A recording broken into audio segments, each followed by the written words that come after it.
Good afternoon. I'm Ken Stillwell, KF6IDK, located in Merced, California. I'm here helping out, representing Parks on the Air.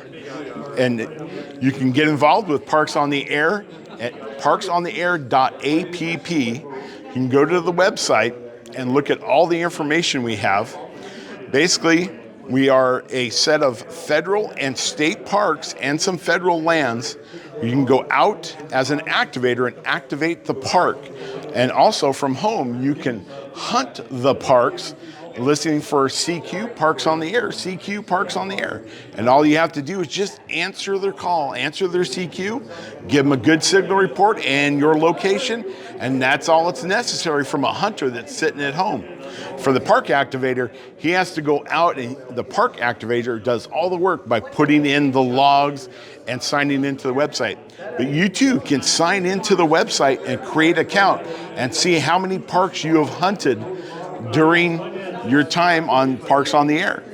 And if you can get out there in the field, it's a great time to get out in the field and activate parks, and you can get all those pile-ups, good DX, and a really quiet noise floor out there in the parks. It's usually pretty quiet in a park. So thank you very much for come visiting Parks on the Air. And again, parksontheair.app. Thank you. 73.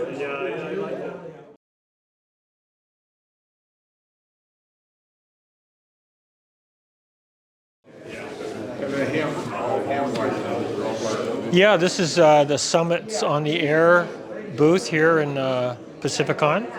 And Summit on the Air is all about taking some small amateur radio equipment up to a peak and operating and trying to contact the chasers. There's the activators that go to the peak, and there's the chasers that stay in their shacks typically and operate from home. There's an application, it's SOTA Watch 3, that shows you who is currently active on the air right now. It has their call sign and a peak designated, which you can look up on a map. The map's not shown here, but you can quickly move to the map if you want through the application.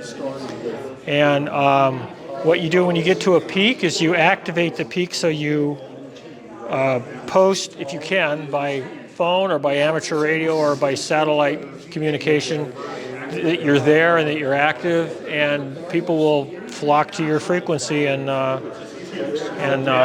talk to you. You know, a lot of us work CW, but it's also on SSB.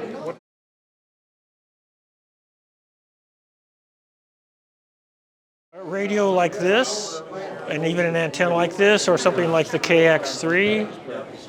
And a simple wire vertical, very inexpensive.